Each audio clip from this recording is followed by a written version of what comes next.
रोज़ाना की तरह चौकीदार श्यामलाल रात के 12 बजते ही अपनी ड्यूटी पर निकल पड़ता है। दिसंबर का महीना है, सर्दी कुछ ज़्यादा ही तेज़ है और हवाएं भी चल रही हैं। इन सब के बीच श्यामलाल रोज़ाना की तरह व्यासनगर सेक्टर 2 की गलियों में अपनी साइकिल पर हाथ में डंडा लिए पहरेदारी करने निकल पड़ा है।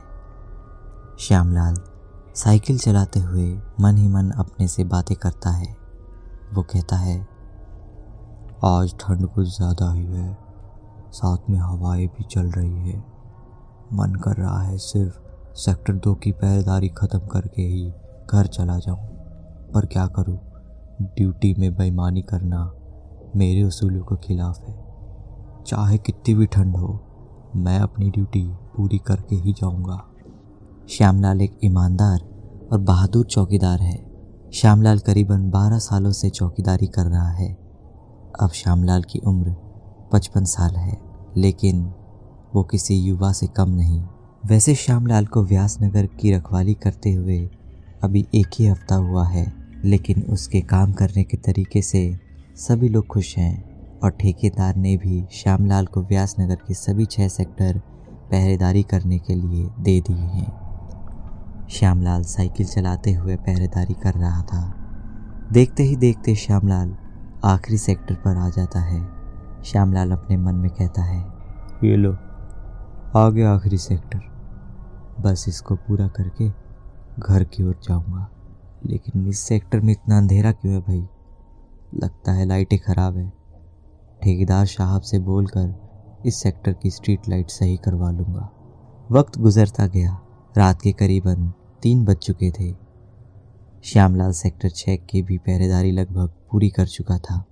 रात के साथ साथ अब ठंड भी बढ़ने लगी थी। श्यामलाल सेक्टर 6 के आखिरी इलाके में पहुंचा, जहां पर एक सार्वजनिक पार्क था। श्यामलाल 3 घंटे से पहरेदारी कर रहा था। थोड़ा आराम करने के लिए उसने पार्क के पास अपनी साइकिल रोकी और आराम करने लगा। वो कहता है, चलो आज की ड्यूटी पूरी हुई, 3 बज गए हैं। अब घर पहुंचकर गरम गरम चाय पी लूँगा, फिर सो जाऊँगा। तभी श्यामलाल को किसी के चलने की आवाज़ सुनाई देती है। आवाज़ श्यामलाल के ठीक सामने से आ रही थी। श्यामलाल अपनी टॉर्च की रोशनी ऑन करता है और पूछता है, अरे भाई, इतनी रात को कौन बाहर घूम रहा है? सामने से वो आदमी कहता है, ओ भैया जी, मैं अल्बर्ट हूँ, यहाँ सेक्टर 7 में ही रहता हूँ। बाहर से आया था, रात की ट्रेन थी। एक्चुअली मेरी चाबी नहीं मिल रही है और मुझे अच्छी तरीके से याद है कि ट्रेन से निकलते वक्त भी और टैक्सी से उतरते वक्त भी मैंने अपनी चाबी चेक की थी। हो सकता है यहाँ से जब मैं गुजरा हूँ तो शायद मेरी चाबी गिर गई हो। श्यामलाल कहता है, तुम कौन से सेक्टर में रहते हो?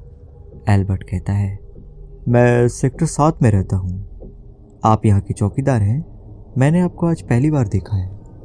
श्यामलाल कहता है, क्या सेक्टर 7? यहाँ मैं 1 हफ्ते से चौकीदारी कर रहा हूँ। मुझे तो यहाँ पर बताया गया था कि सिर्फ 6 सेक्टर है और तुम जहाँ खड़े हो ये 6ठा सेक्टर है। ये 7वां सेक्टर कहाँ से आ गया भाई? एल्बर्ट कहता है, जी भैया, इस कॉलोनी में 7 सेक्टर है। क्या आपको नहीं पता? अच्छा ये सब छोड़िए, मुझे मेरी चाबी ढूंढने में आप मेरी मदद कीजिए ना। श्यामलाल कहता है, अच्छा चलो, तुम्हारी चाबी ढूंढते हैं। एक अनजान मुसाफिर की मदद करना तो मेरा फ़र्ज़ है। एल्बर्ट कहता है, ठीक उस चौराहे के सामने मैंने अपनी टैक्सी रोकी थी और वहाँ चर्च में मैं गया था। हो सकता है मेरी चाबी चर्च में ही गिर गई हो।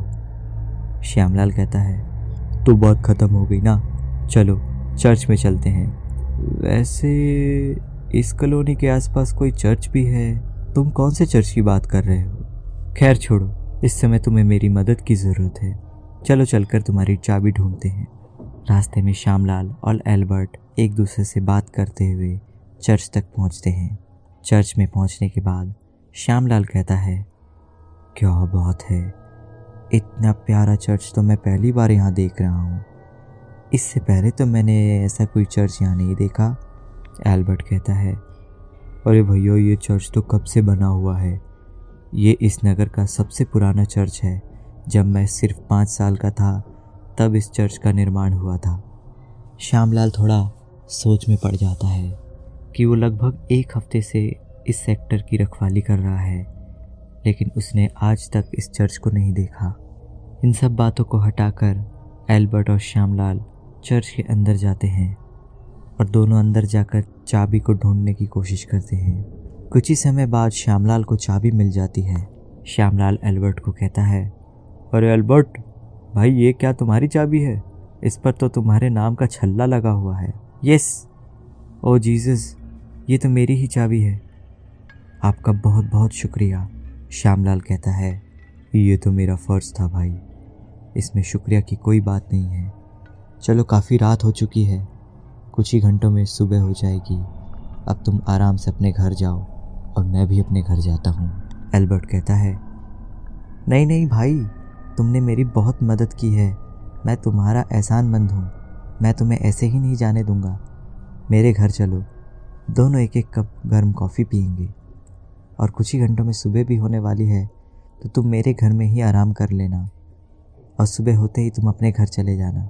श्यामलाल कहता है, अरे नहीं नहीं भाई, इसमें एहसान की क्या बात है, मैं तो एक चौकीदार हूँ। रात को अगर किसी को मेरी ज़रूरत पड़े तो उसकी मदद करना मेरी जिम्मेदारी है। श्यामलाल के काफ़ी मना करने पर एल्बर्ट के ज़िद के आगे आखिरकार श्यामलाल हार जाता है और उसके घर चलने को राज़ी हो जाता है। श्यामलाल कहता है, अरे भाई, अब तुम इतनी ज़िद कर ही रहे हो तो चले चलते हैं, पर मैं कॉफ़ी नहीं गरम चाय पीऊँगा। एल्बर्ट कहता है, हाँ हाँ क्यों नहीं, चलिए। फिर दोनों एल्बर्ट के घर पहुंचकर गरम गरम चाय की चुस्कियाँ लेते हैं। बातों ही बातों में सुबह के 5 बज जाते हैं, पर अंधेरा उतना ही घना था क्योंकि सर्दी का वक्त सूरज उगने में काफ़ी समय लेता है। श्यामलाल कहता है, ठीक है मेरे भाई एल्बर्ट, अब मुझे जाने की इजाज़त दो। तुम भी सफ़र में काफ़ी थक गए होगे, तुम्हारी खातिरदारी मुझे हमेशा याद रहेगी। इस बूढ़े चौकीदार की कद्र भला कौन करता है आजकल। एल्बर्ट कहता है, नहीं मेरे भाई, तुम मेरे बड़े भाई जैसे हो, आपने मेरी मदद की, इतना तो मेरा फ़र्ज़ था। अब आप ही देखिए ना, आपके और मेरे बीच कुछ ही घंटों में कितनी गहरी दोस्ती हो गई है। आपसे मिलकर मुझे काफ़ी अच्छा लगा, लेकिन एक वादा ज़रूर करें, हर रोज़ सुबह की चाय आप मेरे यहाँ ही पिएंगे। श्यामलाल कहता है, हाँ हाँ मेरे भाई एल्बर्ट, ये मेरा वादा रहा तुमसे, और तुम्हारी वजह से मुझे सेक्टर 7 के बारे में भी पता लग गया। अब मैं अपने सेठ से इस बारे में अवश्य बताऊंगा। श्यामलाल एल्बर्ट से विदा लेता है। एल्बर्ट श्यामलाल को अपना कार्ड देता है और उसे दोबारा घर में आने को कहता है। श्यामलाल एल्बर्ट के घर से निकल पड़ता है और मन ही मन कहता है, बहुत अच्छा लगा। एल्बर्ट बहुत ही बड़े दिल का और विनम्र किस्म का इंसान है, मैं उससे दोबारा ज़रूर मिलूँगा। श्यामलाल अपने घर पहुँच जाता है, पर जब वहाँ पहुँचता है उसकी नज़र घड़ी पर पड़ती है और घड़ी में समय देखकर वो भौचक्का हो जाता है, क्योंकि घर की घड़ी में तो सिर्फ 3:15 ही थे, जबकि श्यामलाल जब एल्बर्ट के घर से निकल रहा था तब घड़ी में 5 बज रहे थे। ये देख के श्यामलाल थोड़ा आश्चर्यचकित हो जाता है और कहता है, अरे ये क्या, घड़ी में 3:15 बजे हैं, ये कैसे हो सकता है? जब एल्बर्ट के घर से निकला था तो घड़ी में 5 बज रहे थे। श्यामलाल अपने हाथ में बंदी घड़ी को देखता है तो उसमें भी 3:15 हो रहे होते हैं। श्यामलाल फिर सोच में पड़ जाता है और कहता है, ऐसा कैसे हो सकता है? मेरी घड़ी में भी 3:15 हो रहे हैं। 3 बजे मेरी ड्यूटी ख़त्म हुई थी और तभी मेरी मुलाकात एल्बर्ट से हुई और 15 मिनट तो मुझे उस एल्बर्ट के घर से मेरे घर तक आने में लगा। ये कैसा नज़रों का धोखा है? लगता है मुझे सो जाना चाहिए, ज़्यादा सोचूंगा तो मेरा सर फट जाएगा। आखिरकार श्यामलाल सो जाता है। सुबह के 9 बजे श्यामलाल ठेकेदार साहब से मिलने जाता है। राम राम साहब। ठेकेदार कहता है, अरे राम राम श्यामलाल जी, कैसी रही कल की रात? उम्मीद करता हूँ कि तुमने अपनी ड्यूटी अच्छी तरीके से निभाई होगी। श्यामलाल कहता है, जी साहब, ड्यूटी तो रही यादगार, पर साहब आपने तो मुझे बताया था कि व्यासनगर में सिर्फ 6 ही सेक्टर हैं। आपने मुझे 7वें सेक्टर के बारे में कुछ नहीं बताया। ठेकेदार कहता है, क्या कह रहे हो श्यामलाल? 7वां सेक्टर? कौन सा 7वां सेक्टर? व्यासनगर में तो सिर्फ 6 ही सेक्टर हैं। तुम किस 7वें सेक्टर की बात कर रहे हो? श्यामलाल कहता है, अरे साहब, मैं उसी 60वें सेक्टर की बात कर रहा हूँ जो छठे सेक्टर के सार्वजनिक पार्क से थोड़ा आगे बना है। मुझे पता नहीं था कि वहाँ सेक्टर 7 है। वो तो कल रात एक आदमी मुझे वहाँ मिला जिसका नाम एल्बर्ट था। उसका घर सेक्टर 7 में है। उस बेचारे इंसान की चाबी खो गई थी। उसकी चाबी मुझे चर्च में मिली। हम लोग उसकी चाबी को ढूंढने चर्च में गए और ऐसा चर्च मैंने उस इलाके में पहली बार देखा। फिर हम दोनों उसके घर गए। उसने मुझे चाय पिलाई। ठेकेदार कहता है, श्यामलाल, तुम क्या कह रहे हो? कौन सा सेक्टर 7? कौन एल्बर्ट? कौन सा चर्च? यहाँ आसपास कोई भी चर्च नहीं है। अरे सेक्टर 7 छोड़ो, यहाँ तो सिर्फ सेक्टर 6 ही है। तुम्हें क्या हो गया है श्यामलाल? श्यामलाल कहता है, मैं सच कह रहा हूँ साहब, यकीन ना आए तो चल कर देख लीजिए। और श्यामलाल ठेकेदार को सेक्टर 7 दिखाने सेक्टर 6 के सार्वजनिक पार्क की ओर चल पड़ता है, जहाँ उसकी मुलाकात एल्बर्ट से हुई थी। वहाँ पहुँचने के बाद श्यामलाल ठेकेदार को कहता है, साहब जी, इसी सार्वजनिक पार्क के आगे एक गली है जिससे थोड़ा आगे जाकर सेक्टर 7 शुरू होता है। ठेकेदार कहता है, क्या मजाक कर रहे हो श्यामलाल? इस गली के आगे कुछ भी नहीं है। इस गली के बाद जंगल शुरू हो जाता है और ना ही यहाँ पे कोई सेक्टर है। तुम्हें कोई वहम हो गया है श्यामलाल? श्यामलाल ठेकेदार को समझाने की कोशिश करता है, साहब आप चल कर देख लीजिए, वहाँ बहुत बड़ा सेक्टर है। वहाँ एक बहुत बड़ा चर्च भी है। कल मैं उस चर्च के अंदर गया था और मैं आपको एल्बर्ट से भी मिलवा दूंगा जिसके साथ मैं रात रुका था। श्यामलाल और ठेकेदार दोनों उस गली की तरफ बढ़ते हैं। वहाँ जाने के बाद श्यामलाल अचंभे में आ जाता है क्योंकि वहाँ कोई भी सेक्टर नहीं था। वहाँ सिर्फ वीरान जंगल और दूर दूर तक कोई भी बस्ती नहीं थी। ये सब देखने के बाद ठेकेदार श्यामलाल से कहता है, ये देख लो श्यामलाल, कहाँ है सेक्टर 7 तुम्हारा? अजीब बात करते हो तुम भी, मेरा टाइम ख़राब कर दिया तुमने।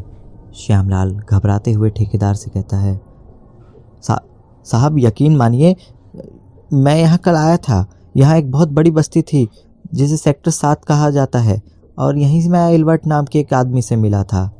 मुझे कुछ समझ नहीं आ रहा कि ऐसा कैसे हो रहा है। ठेकेदार कहता है, क्या बकवास कर रहे हो श्यामलाल? लगता है तुम्हारी दिमागी हालत ठीक नहीं है। किस व्यक्ति से मिले थे तुम कल? कौन है ये एल्बर्ट? श्यामलाल कहता है, अरे साहब वही एल्बर्ट, यहीं सेक्टर 7 में रहता था। कल रात उसकी चाबी ढूंढने मैं उसके साथ एक बड़े चर्च में गया था जो इसी सेक्टर में थोड़ा आगे है। हाँ, एल्बर्ट ने मुझे कार्ड दिया था। ठेकेदार कहता है, कैसा कार्ड?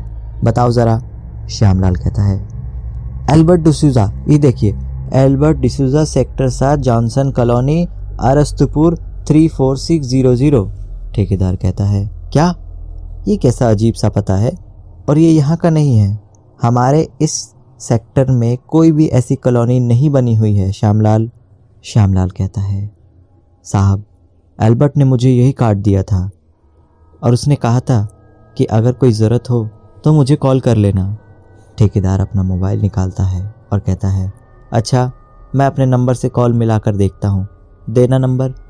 ठेकेदार ने श्यामलाल के बताए नंबर पर कॉल लगाया, लेकिन अजीब सी बात यह थी कि वो नंबर लग नहीं रहा था। ठेकेदार ने दोबारा से उस नंबर को लगाया, लेकिन वो नंबर संपर्क में नहीं था। ठेकेदार कहता है, श्यामलाल, ये नंबर तो संपर्क क्षेत्र से ही बाहर है। ये नंबर गलत है या फिर इस व्यक्ति ने नंबर बदल लिया होगा। श्यामलाल कहता है, साहब पर एल्बर्ट ने मुझे यही कार्ड दिया था और कहा था कि कॉल कर लेना मुझे। ठेकेदार कहता है, तुम्हारा दिमाग ख़राब हो गया है। सेक्टर 7 जैसी कोई जगह ही नहीं है हमारे यहाँ पे। सेक्टर 6 तक यहाँ पे घर बने हुए हैं और उसके बाद विशाल वीरान जंगल है जिसे तुम सेक्टर 7 समझ रहे हो। ये सब देखने के और सुनने के बाद श्यामलाल अचंभे में आ जाता है और सोच में पड़ जाता है कि वो फिर कल रात किससे मिला था, एल्बर्ट कौन है और इस कार्ड में लिखा हुआ पता कौन से शहर का है।